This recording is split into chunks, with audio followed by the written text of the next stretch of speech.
Hello, good evening, everyone. It's Michigan Center for Regenerative Medicine. Thank you for joining us this evening for our webinar. This is Dr. John Santayana, Dr. Rob Farhat, and Dr. Tom Mavity. Yeah. Well, thanks again for joining us. So it's been an exciting summer for us here at MCFRM. We have a few cool developments that happened. I'll have you kind of take that on. Yeah. So we alluded to it early in the year. We've been tracking our outcomes for years. We were one of the first clinics in the country that started participating in a national database called DataBiologics.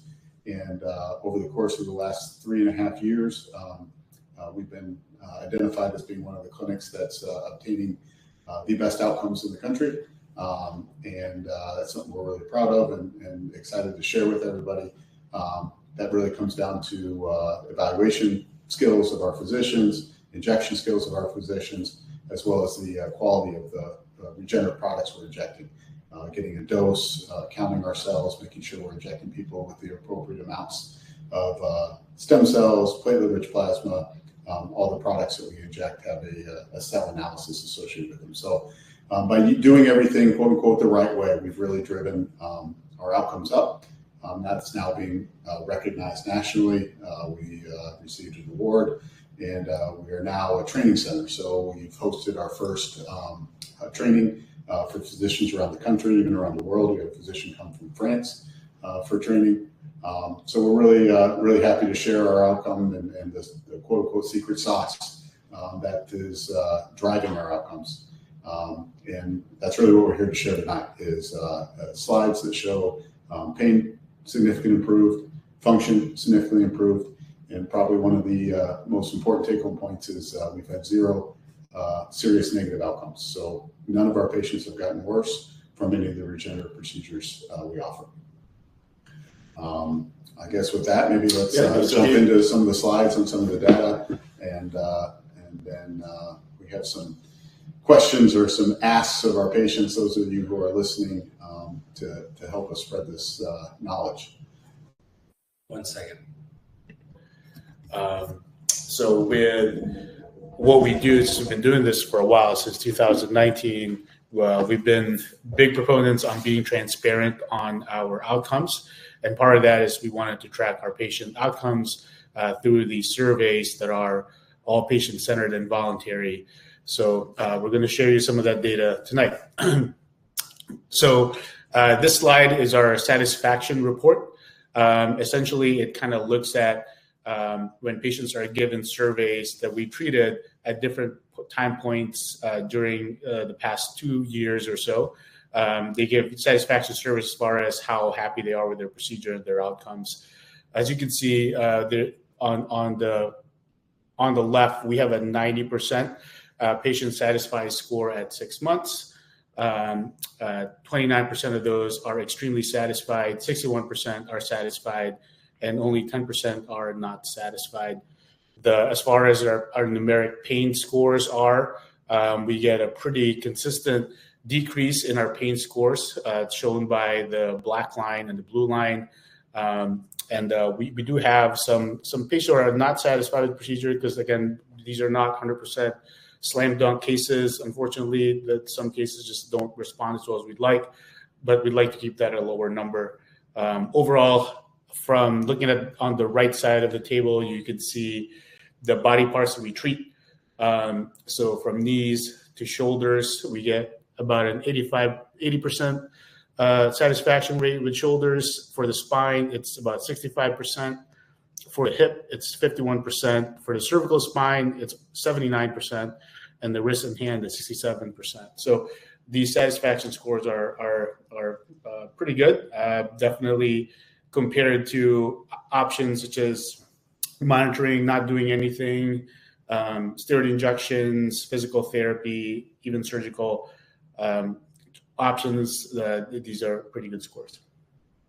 Yeah, and I think this is probably, I would say, the most important slide. Looking at specific numbers when we get to outcomes of function and outcomes of pain, sometimes patients might fall below that threshold that is a positive response. Let's say it's a 50% reduction in pain where we want 80% or more. While they may still fall technically as a failure. Most patients at 50% reduction are quite happy.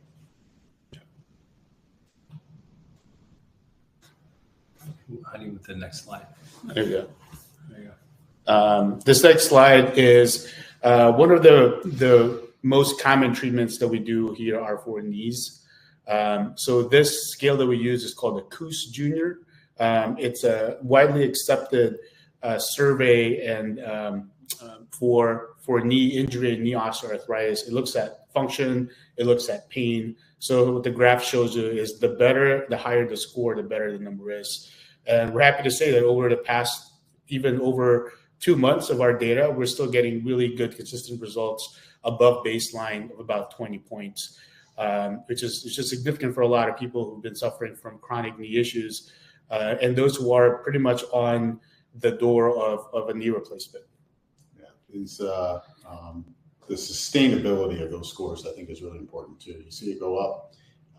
3 to 6 months is a typical timeline where people get that maximum benefit, and then you can see it sustains that maximum benefit for after 24 months, which is where we stopped the surveys.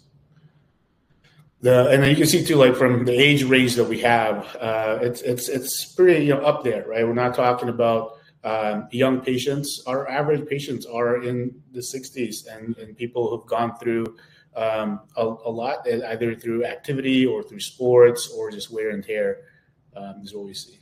And obviously, some of the outcome definitely depends on the stage we catch patients. Obviously, earlier is better with the outcomes. So, this is all comers. Yep. This is all comers, right? So this is everybody across the board. So this is folks in their 80s down to their 50s, people that are trying to avoid a knee replacement, or their last option is to get a knee replacement. So it's pretty excellent results.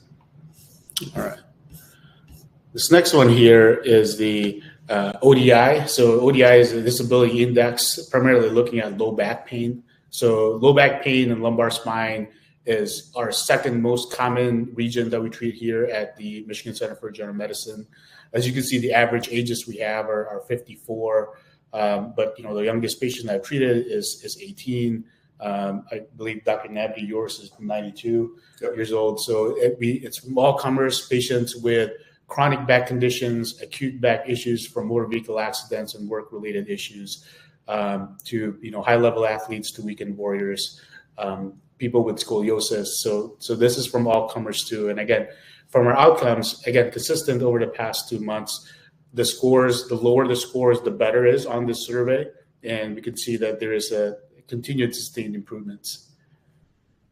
Spine procedures are kind of one of my, most rewarding procedures to do, because the spine surgery alternatives, oftentimes don't get the results you're looking for, and unfortunately, all too frequently can make problems worse. So knowing that, one, we have 0 negative outcomes, we've yet to make anybody worse, and 2, we're having such great results. Spine treatments are really rewarding outcomes to see. All right. This is for the shoulder. For the shoulder, what the survey that we use is something called the Quick Dash. Again, it looks at your outcomes from a functional point of view, but also for pain as well. Again, we see consistent results here. There's this consistent, nice decrease in the scores, so lower is better. There's definitely some changes that happens over the 24 months, but again, as far as looking at trends and comparing it still from their baseline score, we're still expecting over a 50% improvement with pain and function. So for some patients, that's really significant.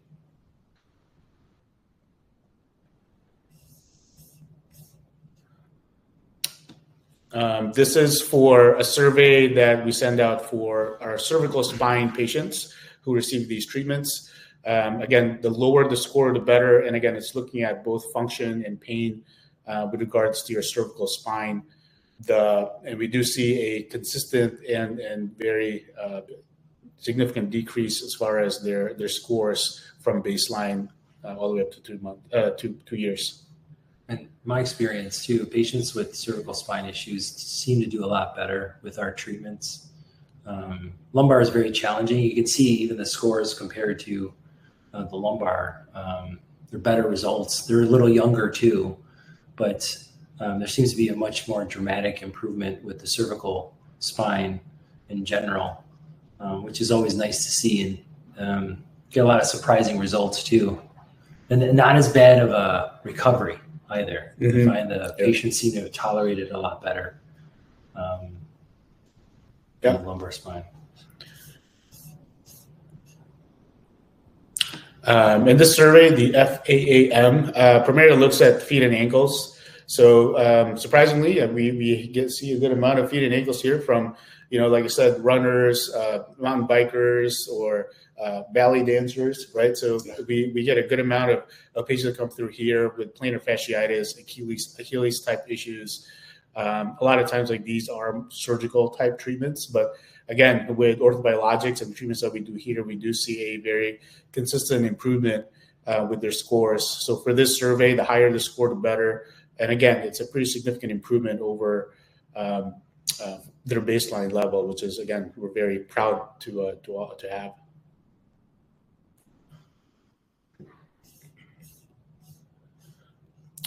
So, and this is, again, what Dr. Knapp is alluding to, is that this is a slide that we're all very proud of. The nice thing about orthobiologics and the treatments that we do is that everything that we put back in you is coming from you. So there's little to no chance that you're going to have a reaction to it. The biologics in general are antibacterial. So the risk for infection is there, but it's very, very low. As you can see from our adverse events, the risk is really, really low. So there's it's a 0.68% serious unrelated adverse events. So not related to the procedure whatsoever. It just so happens that something happened. But serious events related to the procedure is 0.11%. So it's less than 1%. So again, for the type of procedure we do, where we do interventional and advanced procedures in the cervical spine, in your lumbar spine, in your knees, in your shoulders, these are very good outcomes, seeing that we treat a whole good amount of patients too. Way significantly lower than any surgery outcome, adverse reaction you're going to see. So just one more. Oh, that's it.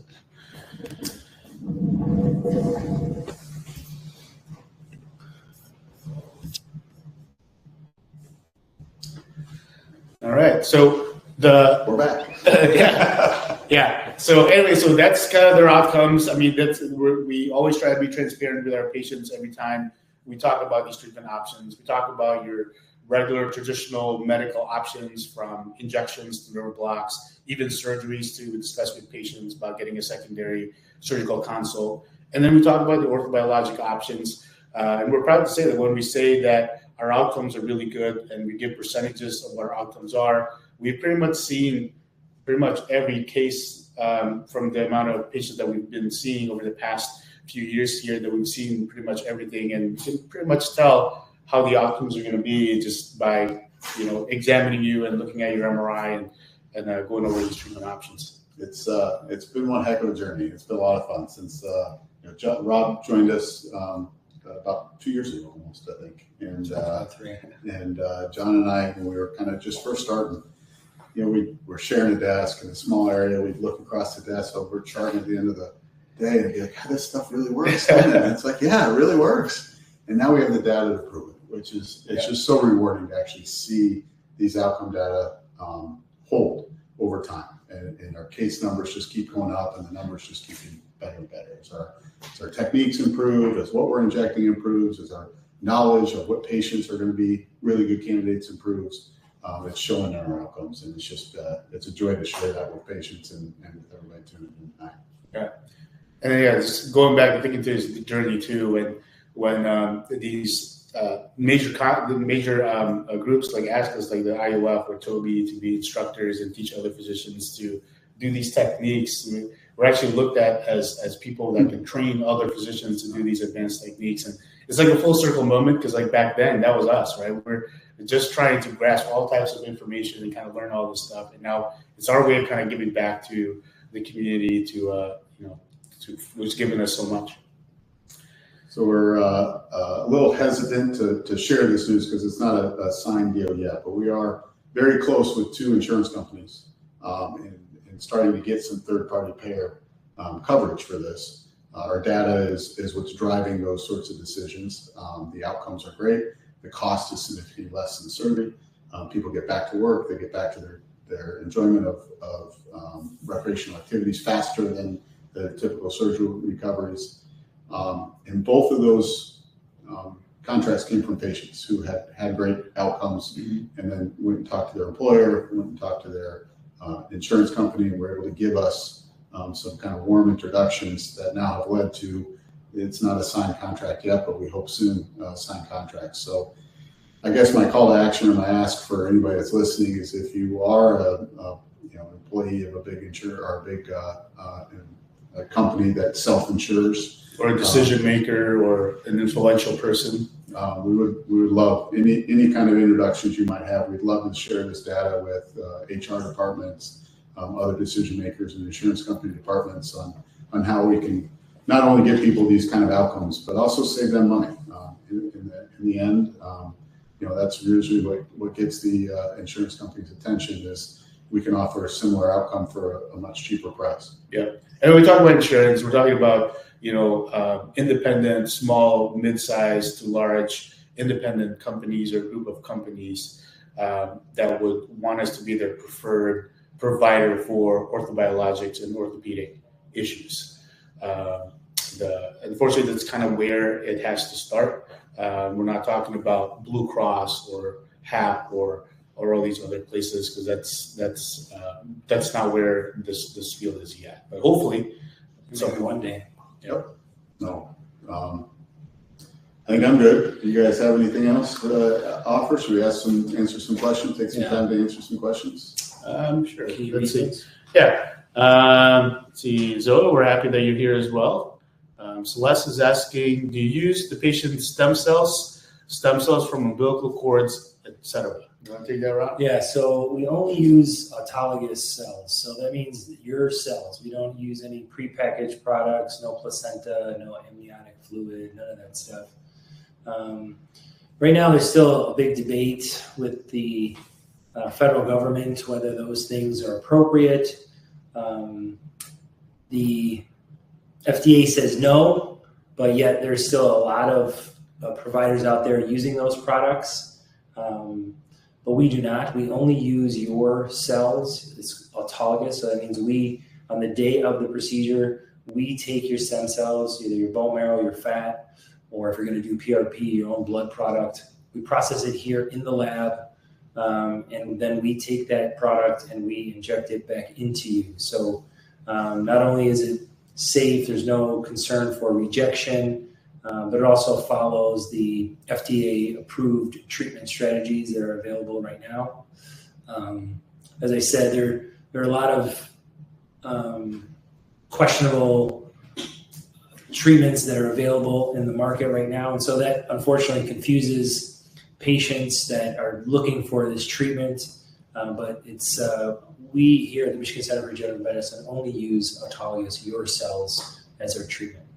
And the proof is in the data, right? So exactly. The data we presented you is not from a study from some big university. These are from our patients that we've treated.